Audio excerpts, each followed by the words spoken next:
Greetings, my dear viewer. You're on the channel The Price of Cheating. The channel is for those who appreciate traditional family values and condemn adultery. So be sure to subscribe to the channel. Let's get started. This was our last argument before heading to court, right after Barbara was served the divorce papers.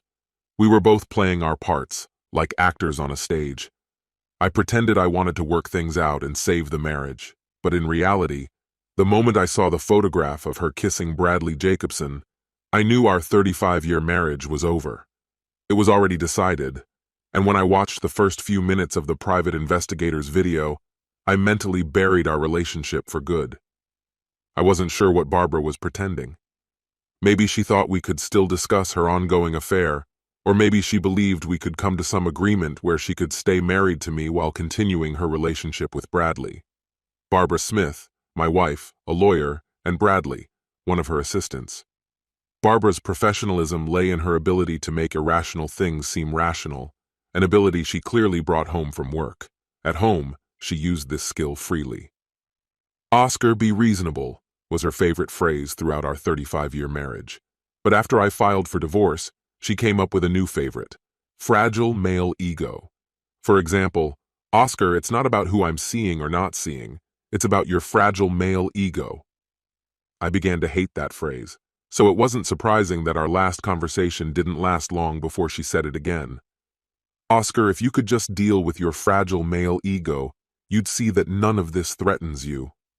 She smiled warmly, as if trying to reassure me. "I don't love him, and in a few months, this will all be over. We can still have our happy ending." You had to give Barbara credit for her boldness. She said all this while absent-mindedly tracing the rim of her wine glass with her fingers.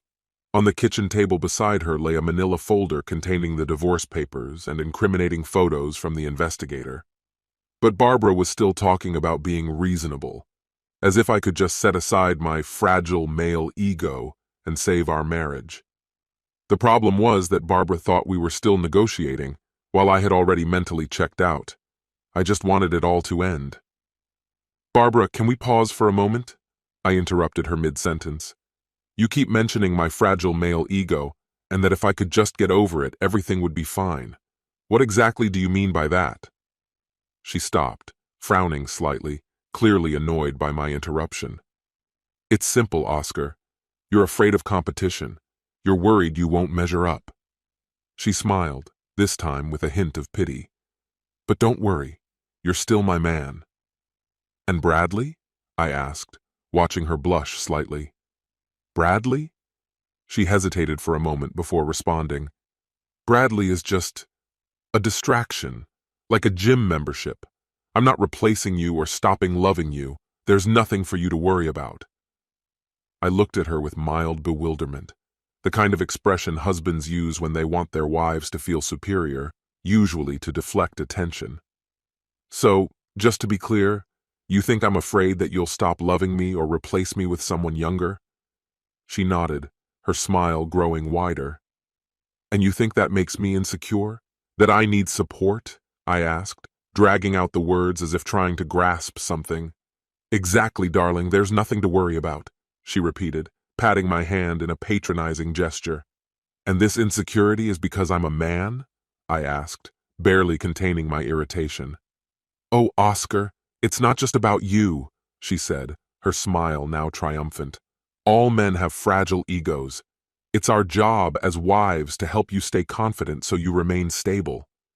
I wanted to explode, to demand an explanation of how a relationship with a 35-year-old could support me, but I knew that if I gave in to my emotions, she would only dig her heels in further. Barbara suddenly became fascinated with this nonsense from popular psychology about how women are stronger than men, and it didn't surprise me at all. We had been avoiding these topics for years, but I was exhausted. We were nearing the end of our road, and I was tired of pretending to agree. "Barbara, you've been talking about this for a long time now," I said, looking her straight in the eye, "and I've been turning a blind eye. After 35 years together, I've learned to pick which battles to fight. But today, if I wanted her to remember one thing, it would be this. This whole argument was complete absurdity. She tried to interrupt me, but I wasn't going to let her throw me off. The reason people talk about the fragile male ego is because it's truly unusual. You've seen the videos. How often have you seen a man get hit in his most vulnerable spot? She nodded, acknowledging the truth of my words. For a moment I thought she might back down, but I knew her better than that. Often, she admitted. Exactly, I continued. And it seems funny, at least from a woman's point of view, because men appear so strong, but one hit can take us down, and we're left writhing, gasping for air. Do you understand what I'm saying? I asked. She nodded again, but I wasn't going to stop. Now, imagine if a woman were hit in the same way. Nobody would laugh, right? She agreed. Why not? If one person's pain seems funny, why isn't the other's? Because it's cruelty, she answered. When a man hits a woman, it's cruelty. And when a woman hits a man, isn't it? I shook my head. Forget it. That's not the point. The point is, we don't laugh when a woman is hurt because society tells us women are fragile, weak. So when a woman cries, nobody finds it funny. She looked puzzled, so I pressed on. It's the same with ego. At work, my friends constantly joke about my job, my body, my hair, anything they can find, and I just let it pass. Now imagine if your friends did that to you. Imagine going to work every day and they constantly point out your most painful insecurities. How would you feel? Oh God, she said, horrified. I can't imagine women doing that to each other. Definitely not all the time. Exactly. But that's what we strong men do. We laugh it off, make jokes, and move on. I patted her hand lightly, unsure if she caught the hint of condescension in my voice.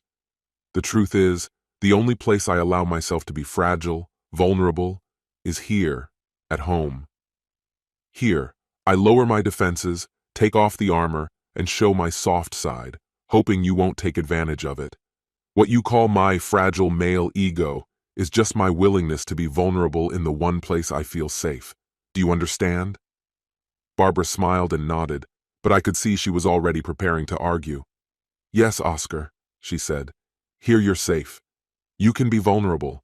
I'm not going to destroy what we've built over some meaningless affair. I sighed, taking off my glasses and pinching the bridge of my nose. You still don't get it, Barbara. I believed you when you said I was the best lover you've ever had, even though I knew that couldn't be true. How could it be? I've only had one partner in 35 years. I forced a weak smile. I believed you when you said I was enough for you, that my size was perfect, that my body still excited you. I took you at your word, even when I knew you were just flattering my ego. I chose to trust you, to be vulnerable with you, because I thought you wouldn't betray that trust. But you did, I shouted, slamming my hand on the table. Barbara's eyes widened in shock, and she fell silent. I took a deep breath, trying to keep the tremor out of my voice. It's been about a year since I started noticing how carelessly you've been treating my vulnerability. The way you reacted when I undressed, how you averted your eyes in moments of intimacy, it was impossible to ignore. And those comments you made, which seemed like innocent suggestions about how I should go to the gym more often or drink less beer, I heard every one of them. She looked at me, stunned, but I didn't stop. I began to notice changes in our connection.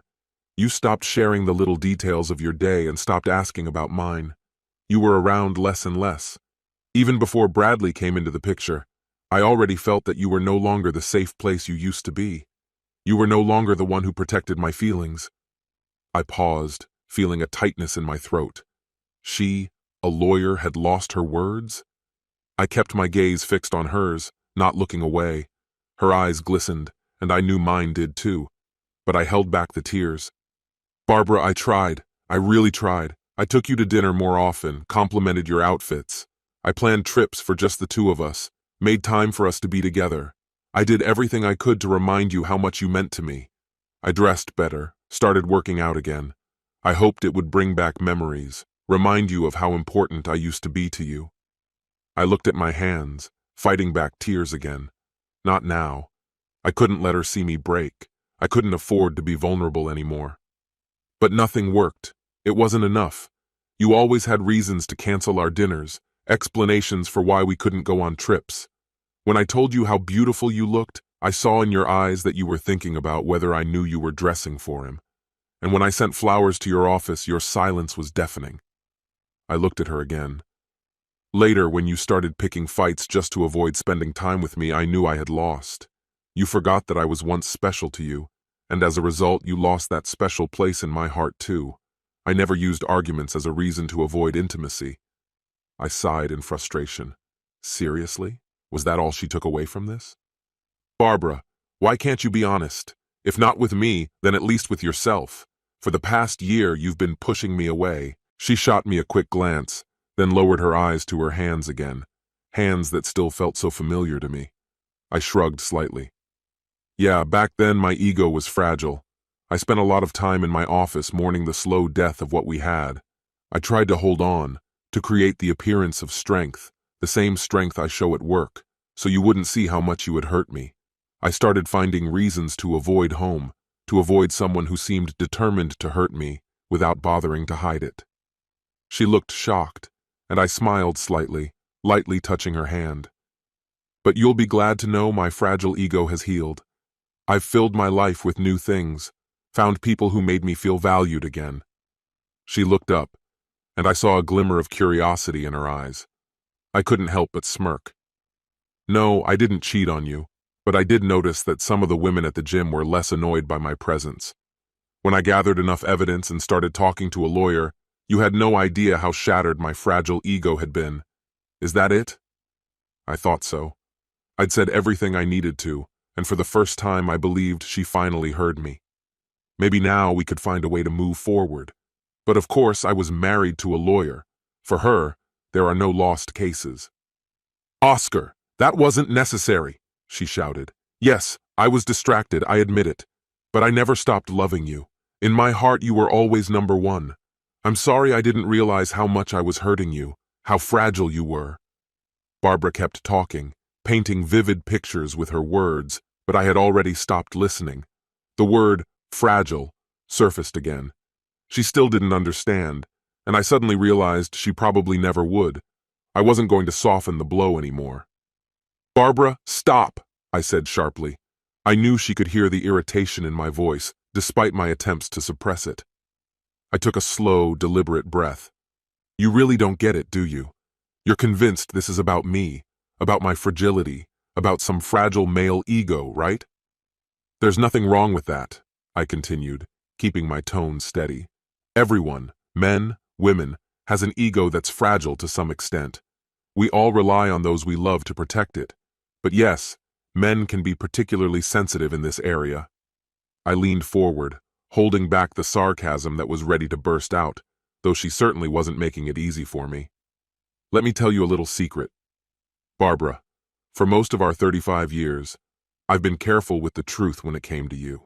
When you asked if that lipstick was right or if that dress was too tight, I had to find words that told the truth without hurting you. I didn't want you going out looking like a clown, or worse, something else. Her face flushed, her eyes widened at the bluntness of my words. She clearly wasn't used to this level of honesty, and I couldn't help but find it slightly amusing. Barbara, when I said things like, I don't think that shade of lipstick matches your top, or maybe you should change. I don't want the neighbors talking about your cleavage. I wasn't hesitating or unsure. I was giving you a chance to reconsider without crushing your self-esteem. I paused, letting the weight of my words sink in. Do you know why I did that?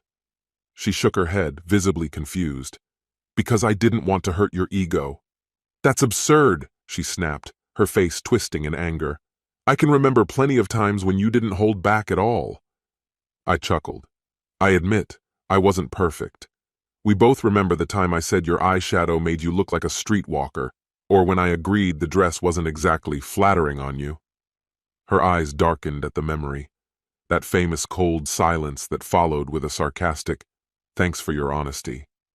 And of course, the weeks of icy distance between us. It was then that I realized that blunt honesty wasn't always the best approach, especially when it came to my opinion of your appearance. So you've been lying to me for 35 years, Barbara shot back, her voice filled with fury. It was time to end this conversation. Let's call it an edited version of the truth. I told you that you were the most beautiful woman I'd ever seen, that your workouts made you look younger by a few years, that even Venus would envy your figure. I gave you the same lavish compliments you gave me.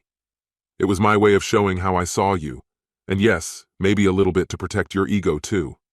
My ego isn't fragile, she snapped, clearly insulted. Barbara, I said, looking her directly in the eyes, you have a big ass. Her reaction was instant. Shock froze on her face, as if she'd been struck in the chest. What? I smiled, though my words were harsh. You have stretch marks. Your breasts aren't as firm as they used to be.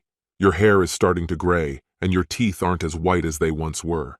Those expensive creams you buy don't hide the wrinkles or your double chin. Maybe it's time to accept aging gracefully because fighting it isn't working anymore. Her mouth dropped open, her eyes widened in disbelief. Every word hit exactly where I wanted it to. Oh my God, Oscar, she whispered, utterly stunned. Barbara, remember the feeling you have right now. Think about it, I said, giving her a moment to process. Now imagine if I told you I was sleeping with a young woman from work, someone 5, maybe 15 years younger than you. She has a toned body, full breasts, and she's putting her all into the relationship. It's fresh, and she's giving it all her energy. Imagine me coming home to you after seeing her a couple of times a week. How's your ego now? Maybe it's a little fragile too. Barbara's face turned pale. Yes, she muttered, her voice barely audible. You never truly understood, I began, and my words carried the weight of the moment. I was never blind to the truth. I know you're not the most beautiful woman in the world. To be honest, I could walk out right now and, without much effort, find several women whom many would consider more attractive. I glanced at her, but she didn't lift her eyes. Her head bowed in silence as tears rolled down her cheeks. You're not the most beautiful, not the smartest, and not even the funniest, but to me, you were all of that. In my eyes, you were everything. Where others might see flaws, I saw the life we've lived together. Your breasts aren't as firm anymore because they nourished our children. Your body has changed because it carried them into the world. The lines on your face came from the laughter and joy we've shared together. When I looked at you, I saw our entire life etched on your body. Every scar, every change, it all told the story of the years we've walked hand in hand, and I cherished every detail. Slowly, she raised her head, her face twisted in pain, as if bracing for the final crushing blow. And now? What do you see now? God help me, I thought. She's literally asking me to say the cruel words she's expecting. It would be so easy. A part of me, a large part of me, wanted to deliver that final destructive blow, the blow that would break her so completely that she'd spend years trying to rebuild her self-esteem, seeking comfort elsewhere. And yet there she stood, chin raised, ready for it. But here's the thing. It's no longer about delivering the final blow, and it's not just about Barbara anymore. She looked in the mirror, saw time slipping away, and decided she could escape it by running into the arms of a younger man. And when everything collapsed, she tried to hold her head high, throwing challenges and sharp words. But now we both understand. She's fragile, small, and soon she'll be alone. As for me, I've already cried my tears, alone in the car at a quiet park not far from home. For months, I wore a mask of indifference, silently mourning the slow, inevitable death of our marriage, all while living in the same house with a woman who had betrayed me. Now it was time to figure out what to do next with my life. The first question was simple. Who did I want to see in the mirror every day? A man who unleashed his anger when the chance came. A man who claimed an empty victory over a broken woman who had already destroyed her own life? A bully? No. I wanted to be the man I knew I could be, a man capable of mercy, kindness, and honesty. I took a deep breath and gently placed my hand on Barbara's. What do I see now? I repeated her question softly. Now I see the woman I spent the best years of my life with. I see the one I trusted with my heart, until I couldn't anymore. I gently squeezed her hand, softly and tenderly. I see a woman I will miss. She slowly stood, trying to smile, though her lips trembled. The smile couldn't hide the tears still streaming down her face. "It doesn't have to end like this," she said, her voice shaking. "We can still fix this, find our way back." I sighed heavily. "No, Barbara, we can't." "You were right about one thing," I continued. "I'm not fragile, but my trust was, and I can't put myself in that vulnerable position again. I can't let you back in. Yes, we could stay together, sleep in the same bed, go on trips, make new memories, but I'd always wonder." "Wonder about what?" she whispered. "I'd wonder if you were judging me, comparing me to someone else. I'd wonder if you stayed out of love or just because it was easier." "That's not fair," she whispered. "I'm not going to live like that," I finished, my voice firm and final. "I believe I have several decades of life ahead of me, and the thought of spending them with someone I don't trust is unbearable. I'm not ready to accept a life where I have to pretend to feel safe and comfortable when those emotions aren't real. I know I deserve better. If you truly loved me, you wouldn't want me to go through this. No one should." Despite all of Barbara's legal experience, I could always see through her, especially at moments like this. I watched her mind at work, selecting arguments, testing them in her head to figure out which might work. But then I noticed that precise moment when she realized it was over. Her eyes dimmed, as if something inside her had extinguished. From that point, she decided not to resist any longer. After that, the divorce process went quickly. We exchanged jewelry for tools, a television for furniture, and I got my partially restored car. In the end, we sold the house, split everything equally, and avoided major legal expenses. But a divorce doesn't end with just signing papers. I still see Barbara often, at our kids' birthdays, family gatherings, and during the holidays. She's changed a lot. The confidence in her eyes is gone. She's gained a lot of weight, and she even started dressing poorly. She's lost her self-esteem, and yes, I'm partly to blame, but she deserved it. This concludes the story. If you like it, then put your powerful like and subscribe to the channel.